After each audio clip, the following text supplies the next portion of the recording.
Hi, welcome to part 5 of Drawing Fundamental series. Let's talk about cylinders. Here I'm going to demonstrate using a digital canvas. Last time I tried recording myself drawing a spear on paper. It was a mess.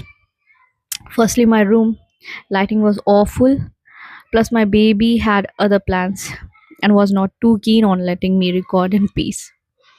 So, yeah, recording was not really working out, so I figured it's better to just teach you digitally, just feel digital feel more manageable at the moment. Cylinder is a basic 3D shape. You see it every day, um, as in a can of soda, a coffee mug, plastic container, um, aroma diffuser, and many others.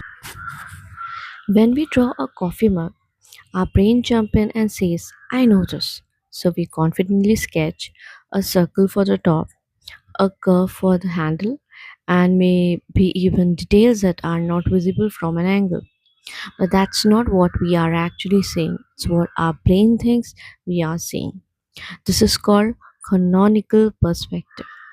Canonical perspective is a drawing from memory instead of truly observing the form in front of us. When you're drawing a cylinder, it's important to understand how our eyes actually sees it. Let's take a plastic container, and when we view the container from the above, it looks like a circle. But if you tilt your view just a bit, like you're looking down at it from an angle, the circles start to look like an oval or an ellipse. The more you go above the container, the wider that ellipse get. And if you are directly above it, booms, it's a perfect circle again. Now imagine the container sitting on a table, and if you look at it straight from the side, you won't see the top or bottom. It just appear flat. When we put it together, it looks like that. To make a cylinder look volumetric in a drawing, it's important to show both the top and the side at the same time. Every cylinder sketch should start with three axis lines. First, draw a vertical line down the middle. This acts as the center line for cylinder's body. Then add two horizontal lines, one for the top ellipse and other for the bottom. This horizontal line should be perfectly perpendicular to the vertical one. Now use the top horizontal axis. Sketch an ellipse to represent the top circle of the cylinder in perspective. Before we move on to building a cylinder, it's helpful to understand how we actually see shapes. Look at the container on the screen, since we are only seeing it from the side and not the top or bottom. It just looks like a plain rectangle from our point of view. Now let's place a container and a wooden mannequin sitting upright next to it. You will notice that the mannequin eyes level is slightly higher than the top of the container. Now watch as I draw a red line from the mannequin eyes to the top edge of the container, the red line. Then I draw another green line from the eyes to the bottom edge. When you compare the two, the line goes to the top edge is longer than the one going to the bottom. And that's because the bottom of the container is further away from the mannequin eyes than the top. This is a simple example of perspective.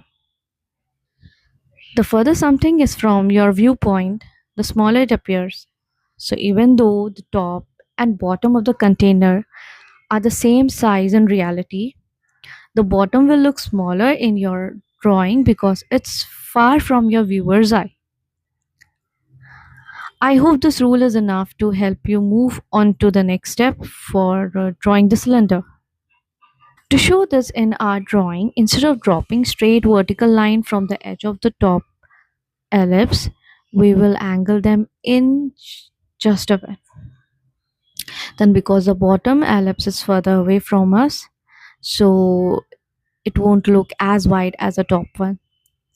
This slight tapering effect can be easy to miss if you are not paying attention, but it's super important for making your cylinder look believable in 3D space.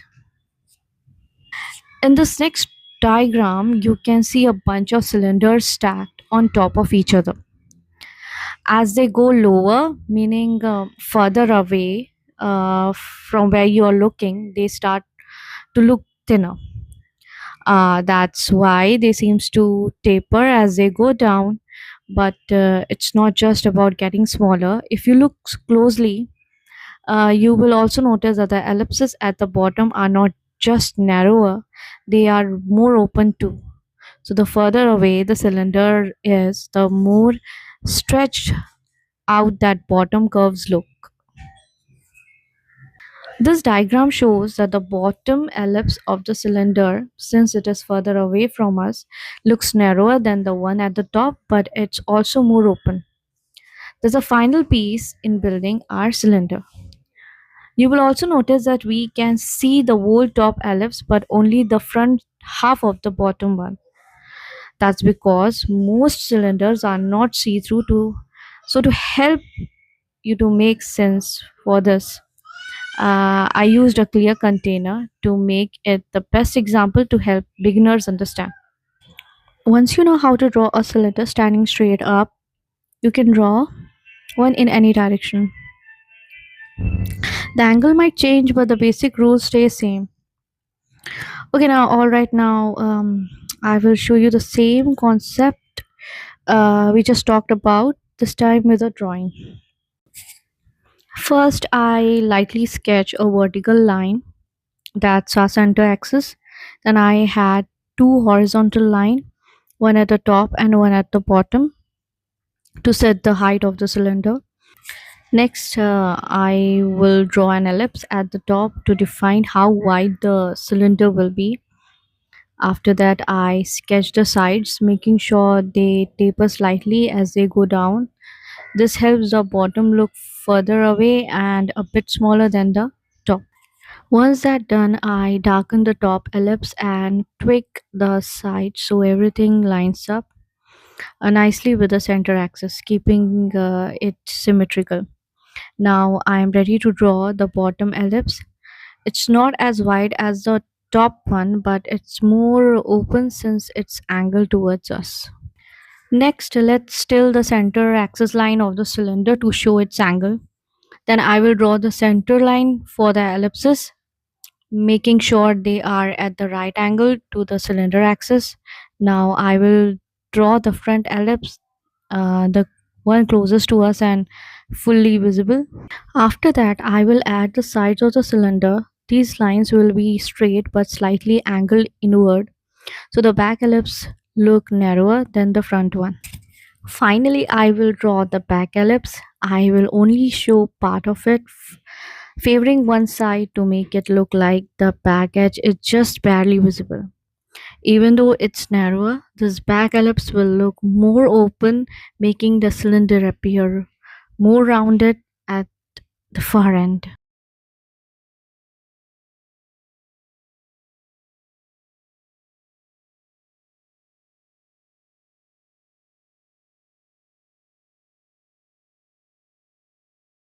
Now I will repeat steps, but I will change the direction of the cylinder by tilting its center line. After drawing a few cylinders with different angle, you can try changing the orders of the steps to see what feels easiest for you. Remember, the goal of learning to draw is not to follow a fixed order, it's to use this tool and ideas to find what works best for you. Don't expect perfect spheres or cylinders after one video and a bit of practice. Try drawing cylinders from different angle, vertical, horizontal, diagonal, tilted towards or away from you. Start training your eye to see objects as shape, not just name. This mindset will help you break out of standard perspective and truly understand forms. In this drawing, I will skip the axis line and go straight to draw the front ellipse and the sides of the cylinder. With the practice, you will get better at imagining the axis line without needing to draw it.